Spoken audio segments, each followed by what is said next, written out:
Hey Lan, hi folks, it's Lev. Welcome back to another video. For those of you who are new, I use he and pronouns.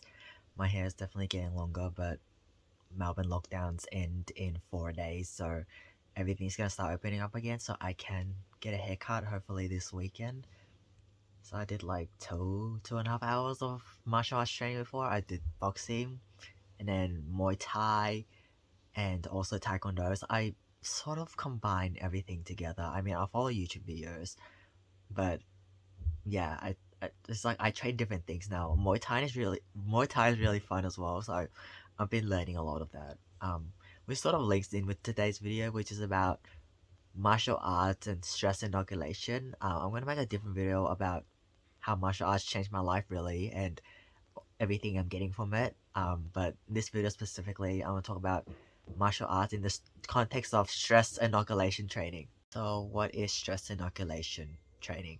So the way I conceptualize, I mean, there's like definitions on Google, but the way I understand it is exposing myself to stress intentionally and then learning how to regulate the stress and essentially keep a clear mind in the when faced with stress. Yeah, learning how to keep a clear mind and still have control in a stressful situation or when I'm feeling stressed. When I had to spar, which is essentially controlled fighting in Taekwondo for the first time, I was shit scared. I was not only scared of getting hit, I was scared of physical pain. This is before I experienced my medical conditions with my legs and the severe pain I experienced. But yeah, I was really scared of getting hit and like, yeah, just having someone kick me, even if it's not my head, it used to scare me a lot because it was my first time doing it. I don't go on street fights or anything. Like I don't. Yeah, and yes, I was really scared of fighting. And I was just a stress head. Like my physiological system. What am I? Yeah, my heart rate went up, breathing heavy, fight or flight response activated, and but this thing up here was also not really in control. I didn't really have a clear head. I was just shit. I'm gonna get hit. I'm gonna get hit. I'm gonna get kicked, and I'm gonna get hurt. But now, for example, put me in that same situation, like having to fight. I actually want to spar. I haven't sparred with anyone in a long time, and I also want to give boxing sparring a go as well. Um, I'm not so much scared of getting hit anymore, and physical pain. I've been through so much physical pain in my life. Physical pain does not scare me, and getting hit does not really scare me either. Right, like now, at this point in my life, after going through all of that. I guess when I used to train Taekwondo before the whole COVID thing, and early on in my Taekwondo journey, we learned some takedowns and how to get up, chokes and stuff. So I've been choked like in training, been choked, been taken down to the ground very quickly. Like the person who did it, um, the person who took me down, yeah, did it very fast, and I've been put in a rear naked choke. Just all of these different situations that if I didn't experience in Taekwondo training and it forbid happens to me on the street, I would just be like paralyzed in fear. But relaying this to social inoculation, now that I've already experienced all that, I know what it feels like to be choked out. I know what it feels like to not have oxygen and feel like I'm losing my breath and I'm gonna pass out. I've gotten used to it, and over the years, I've just gotten better and better at managing my stress and keeping a clear head in response to stressful situations and when my body's under stress. But it hasn't really, I'd say right now, at this point in time in my life, I'm like the strongest I've been. I'm the strongest version of me mentally. Because even at the start of last year, there was this little parking situation incident in a parking lot of a shopping mall. I unknowingly parked in a spot that someone was waiting for, so they were waiting like a little bit further up in the row, and I didn't know that it was actually they were actually waiting for that spot. And I did move, like I wasn't gonna steal someone's spot, But when the person was yelling me and was like annoyed, understandably so, annoyed at me for parking in the spot unintentionally, um, I was just stressed and I sort of froze in fear. And my friend had to talk to the person because I was just sitting here like, fuck, fuck. And my head wasn't clear and my body just was in a lot of stress. So in that instance at the start of last year, I still didn't really have control over. I didn't really have emotional control, and I could not keep a clear head in that type of situation. But again, if it were to happen to me now, it would be a very different story in terms of how I respond, because I'm more confident in myself. Like just self confidence influences domains of my life across the board, not just in terms of living my truth as a trans man. It influences everything across the board. And how it links to martial arts in a way, I've sort of touched on it before with takedowns and chokes, but when I train boxing, kickboxing, taekwondo, MMA, my body is under a lot of stress. Like I'm exerting a lot of physical force and I'm using a lot of energy, and then my heart rate just blah blah blah, so enough blood gets to muscles for me to exercise. And I was literally closing my eyes for like a few minutes because my family were being so loud and I couldn't film. So I was just sitting here falling asleep, waiting for them to shut up. Um, yes. So essentially, it replicates the physiological activation, if that makes sense, like the heart rate increasing and breathing more heavily and sweating and the heightened state of the nervous system replicates. I'm sorry if I'm sort of not clear and fluent in this video. I think I'm just tired and I can't really convey my thoughts properly as per other videos. But yeah, it replicates the physiological state of stress in the body, and each time I train, this becomes stronger and more able to deal with the stress and keep a clear head with clear intention and like not be stuck in fear. Um, yeah, a better way to put that whole thing into a sentence is being able to be in control psychologically and emotionally despite the body and nervous system being in a heightened state of activity, and still still being able to think rationally and decide on a course of action, you could say, without being stuck in a freeze state or fear. And I also have like a beast mode that comes out pretty much every time I train, because I literally have, when I'm kicking the bag, for example, I have no mercy. And beast mode helps me pull through difficult times as well outside of martial arts training. It's like the side of life that is, I guess it's the side of me that says fuck it all and just like not really care about things much, and just in a way focuses on survival. Another thing is that I am very into personal protection and self-defense, and I watch a lot of videos and I practice things by myself that I've learned from videos. And the mentality I have is, I guess this is in terms of someone wishing to bring me harm or do harm to me, in terms of, I guess it could be a life or death situation, or such as someone trying to stab me, or someone who has stabbed me, or just these sort of situations, someone wishing to bring me harm. My mindset is I will fight to the very end, and only two things will stop me from fighting. One, I'm unconscious. Two, I'm dead. If I am alive, conscious, I'm not gonna stop fighting. I'm gonna like give them literally hell and not not give up. I won't. Again, unconsciousness or death are the only two things that will stop me from fighting.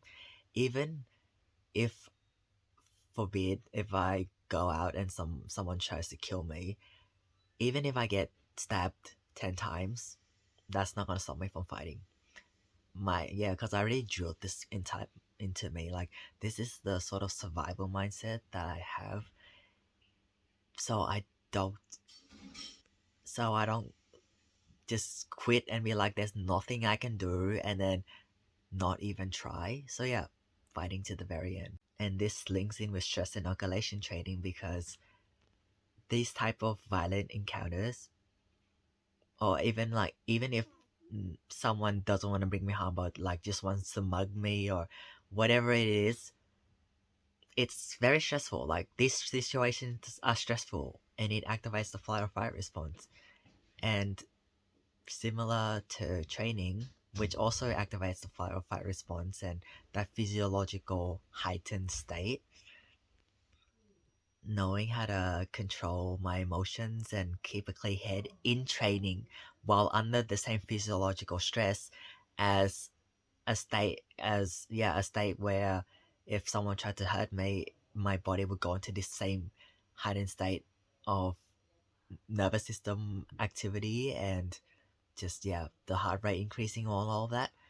So it translates, what I train in martial arts translates to, and it will save my life in a dangerous life or death situation. And you might have heard the line, train like you fight, before, and that's exactly what I do. When I train, I give it my all. I put all of my effort in, unless I'm like, my body needs a break and I'm just doing training just for the sake of consistency and just to get some exercise in. But usually I train max effort even if I'm tired. And speaking of being tired, I also ask myself the question, can you fight when you are tired and your body wants to give up on you? And sometimes when I train, the answer is yes, sometimes it's no. But in a life or death situation, there is no room. There is no room for rest. The people attacking me or whatever it is will not stop and be like, okay, Lev, you have a 2-minute breather before we continue doing this to you. It doesn't work like that in the real world. That's why it's also important to, I guess, know your capabilities, um, know your energy levels. When do you tire out? How long can you go for before you tire out? I should start asking myself these questions too. Another thing about the train how you fight thing, it's important because if we don't give it our all in training and sort of slack off and just go through the motions, we're not suddenly going to level up in a real life encounter where there's probably going to be even more stress than just training at home. Our skills don't magically level up just because we're in a dangerous situation. It really does come down to habit and how we train and how we train our mindset, because in the moment of crisis, you could say, there is not really time to think. It's more act and go, go, go. Not to mention fear and possibly just freezing in fear and shit and not, I don't know what to do sort of thing. I just remember too, like, if I have all of these skills and all of these years of training, yet in that moment of crisis, my mind freezes and my entire body just sort of shuts down because of fear, then I'm screwed either way. Like, it's good to have skills, but if we're frozen and just stuck in fear, then we're not gonna be able to apply it and use it. So yeah, that's another thing.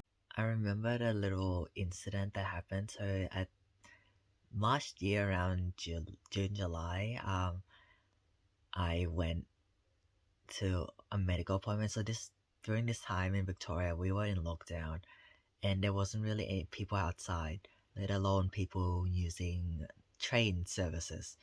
And I was alone with this one other person at the train station. There was no one else around at all. Um, I remember going down the escalator to the train station, to the train platform, and I I was just standing on the escalator, just traveling down to the platform, and this person just walked closer and closer behind me, like just down the steps. I initially, when I heard the sound of the steps, I thought this person was just gonna walk down and just go past me because some people don't like standing and waiting, or they're late for a train or whatever it is. I thought this person was just gonna walk past me, but got closer to me. I was staying on the left side because I didn't want to. We don't block the right side in the train stations. We stay on the left side if we're not walking. And the person walked down, and when I turned around to see what it was, like it was just so suspicious. The person stopped dead in their tracks. I turn back around, looking forward. I hear more steps getting closer to me. I turn around, the person just stops there again. And I'm like, are you trying to, like, you're suspicious. I'm thinking, you're suspicious. And I see you. Like, I didn't talk to the person, but I was thinking in my head, I see you. I don't know what you're trying to do to me, but I see you and you're suspicious. And so I just, on the platform, it's literally only me and this other person. There was no one else around. And I noticed this person was eyeing me, like just kept eyeing me from like a distance and being very suspicious. And I kept my eye on this person. Like I clearly made this person, like sent the message that I see you and I'm aware of you. And I was also thinking, if you try to do something to me, I'm not scared of punching you in the face or hurting you. Like I'm not scared of striking you if you try to do something to me. Like there were times where this person was staying on the other side of the platform and I look over and then they went somewhere, maybe were hiding or something, but they were out of my sight. But then I wasn't on like super high alert, but I was still like I was alert. I'm like, there's this suspicious person here. I'm keeping an eye out, and if you try to hurt me, I will punch you without fear and without hesitation. That was my mindset. I'm like, you want to do something to me? You're gonna have to put up a fight, buddy, because I don't give up that easily.